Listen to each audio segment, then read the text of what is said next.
I never set out to be a consultant. Nobody grows up daydreaming about pivot tables, client deliverables, or 2 a.m. quick asks that somehow turn into 30 slide decks. As a kid, I thought I'd be a writer, or maybe a teacher, something that felt human, tangible. But somewhere along the way, around junior year of college to be exact, I started hearing words like impact, strategic thinking, and accelerated career growth. They came from sharply dressed alumni at career fairs who all had one thing in common: consulting. It was mysterious, elite, and vaguely intellectual. You didn't need to be an expert in anything, you just needed to know how to sound like one. And when you didn't know something, you said, "Let me take that offline," or "Great question, let's circle back." I got hooked on the prestige. The idea that I could graduate at 22 and immediately advise Fortune 100 executives was intoxicating. It made me feel important before I'd done anything important, so I applied to every firm I could. I grinded case interviews until I dreamed in market sizing. I memorized the 3 C's and 4 P's, and after 5 months of pure anxiety, I got the offer. Strategy consultant. Base salary almost double what my parents made when they were my age. I felt like I won. Day one was exactly what I imagined. Slick onboarding sessions, branded swag, overachievers in blazers sipping coffee and comparing their travel perks. Everyone seemed so polished, so confident. The managers welcomed us with phrases like, "You're here because you're the best, and this job will take everything you've got, but it'll be worth it." I nodded, heart pounding. I wanted to believe them. My first project was a market entry strategy for a European fintech looking to expand into North America. I was thrown into client meetings immediately. My job? Build a competitive landscape analysis, assess potential risks, and model 3 go-to-market options by next Friday. I had no idea what I was doing, but I didn't say that. In consulting, you never admit you're lost. You nod, Google furiously after the meeting, and pray no one asks you a direct question until you've had a chance to fake some expertise. By week 2, I was working until 1 a.m., triple-checking footnotes on a spreadsheet that I wasn't even sure was being used. I was eating dinner at my desk, takeout paid for by the firm but devoured in silence under fluorescent lighting. I'd return to the hotel around 2 a.m., sleep 4 hours, and be back in the office by 7. Still, I told myself it was just the learning curve. It'll get better once I prove myself. Everyone pays their dues. That's the lie most of us buy into. Month after month, project after project, the truth began to reveal itself. Not in a dramatic way, but in 100 quiet, corrosive moments. Like the time our team spent 40 hours building a client workshop that was canceled with one email, no explanation, no thank you. Or the time I overheard a partner say, "It doesn't matter if it works, it just needs to look like a solution." Or when a client VP told us point blank, "We're not really going to implement this. Leadership just needs to show the board they've hired outside help." I started to realize we weren't in the business of solving problems. We were in the business of appearing to solve problems. Strategy is performance.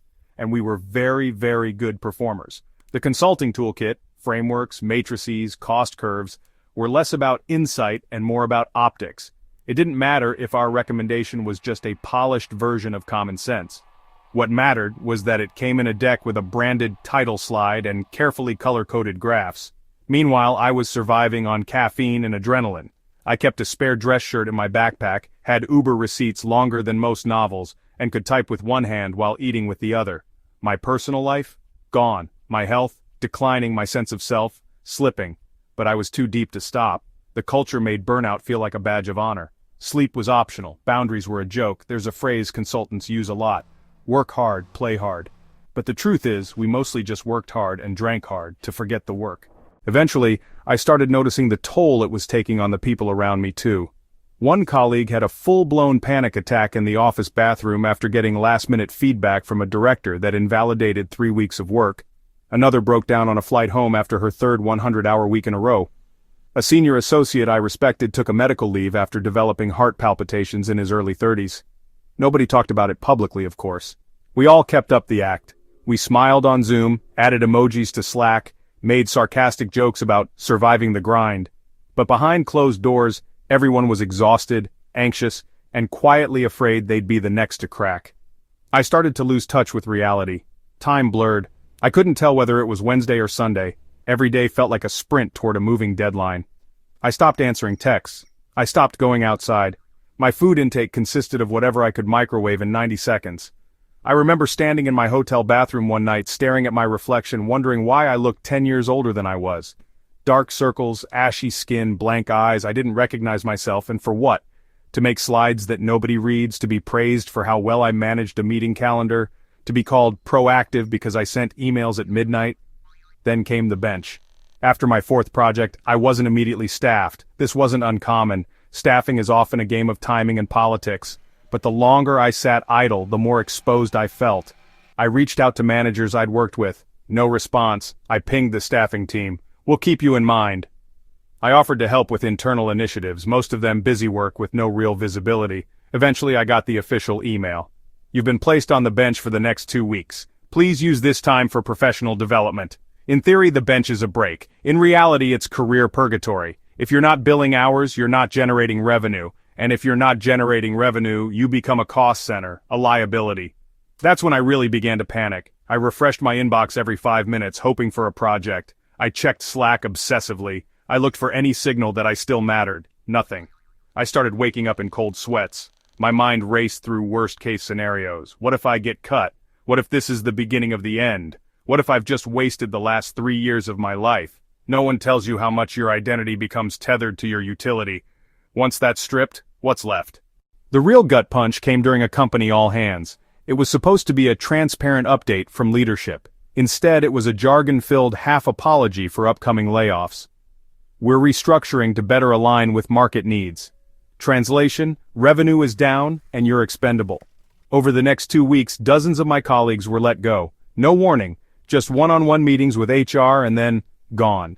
Their Slack profiles deactivated by the end of the day, no goodbye emails, no closure. I sat through it in numb silence. Survivor's guilt hit hard. I started wondering why I'd been kept. Was I really valuable or just lucky? At night, I stared at my ceiling and wondered how long I had before it was my turn. I updated my resume, but couldn't bring myself to apply anywhere. I didn't know what I even wanted anymore. That was the beginning of my unraveling. I started to unravel in small ways. I became quieter in meetings. I stopped caring about formatting. I missed a few internal check-ins and didn't bother explaining why. I no longer felt the need to raise my hand for stretch assignments. I just didn't have it in me anymore. I was angry, but mostly at myself, for believing that this path would lead to something fulfilling, for mistaking status for substance. And then I got sick. Not seriously, but bad enough. A respiratory infection that knocked me out for a week. And for the first time in years, I was forced to rest. I lay in bed watching the sun move across my ceiling, reading, thinking, remembering who I used to be before I became a glorified PowerPoint machine. I thought about how much of my life had passed in airports and Zoom calls, how many friendships I'd let fade, how many times I'd told myself, just one more project, just one more promotion, just a little longer. I had nothing to show for it but a few bonuses, a better title, and a resume that made me look like a star but feel like a fraud. Eventually I started talking to people outside the consulting bubble. Former colleagues who had made the leap. One went into user research at a mid-sized tech company, another started their own nonprofit. A third just quit and traveled for a year. Their lives weren't perfect, but they felt real. They had weekends, they had hobbies, they weren't optimizing everything for efficiency. They were okay being messy, incomplete, human. I envied that. Deeply. One conversation stuck with me. A friend who had left said, "Consulting teaches you how to speak in bullet points, but sometimes life isn't a deck. It's a messy doc with too many comments, and that's okay." I laughed. And then I cried. Because I finally realized what I was mourning. Not a job, but a version of myself I'd lost in the pursuit of someone else's definition of success. Leaving was quiet. I didn't have a dramatic quitting story. I just submitted my resignation, had a few awkward exit calls, and disappeared from the org chart. Some colleagues reached out to say they'd miss me. Most didn't. That hurt, but it also clarified things. We weren't a family, we were a business. And now, I was no longer a part of it. The first few weeks post-consulting were jarring. I didn't know what to do with unstructured time. I'd wake up at 7 a.m. out of habit, then sit at the kitchen table staring at nothing. But then, slowly, I started reclaiming parts of my life. I went on walks. I read books with no professional value. I called old friends. I cooked. I watched movies without checking Slack. I started freelancing a bit, helping startups with strategic planning. But this time, on my own terms. No office politics, no fabricated urgency, just work that felt grounded. Now, A year later, when people ask me what it was like to be a consultant, I pause before I answer. Because it's complicated. Consulting gave me skills I still use: structured thinking, communication, resilience. It introduced me to some brilliant people. It challenged me. It paid well, but it also took a lot. It taught me to ignore my body's signals, to prioritize perception over reality, to equate exhaustion with excellence, to betray my own intuition in service of deliverables. It's not that consulting is inherently evil, it's that the culture rewards the wrong things. It asks for too much, too often, and it convinces you that if you're struggling, it's your fault. I don't hate the field, but I no longer worship it. I've learned that real impact isn't always slidable, that a good life can't be scoped and staffed. That slowing down isn't laziness, it's clarity. And most importantly, I am not my job, not anymore.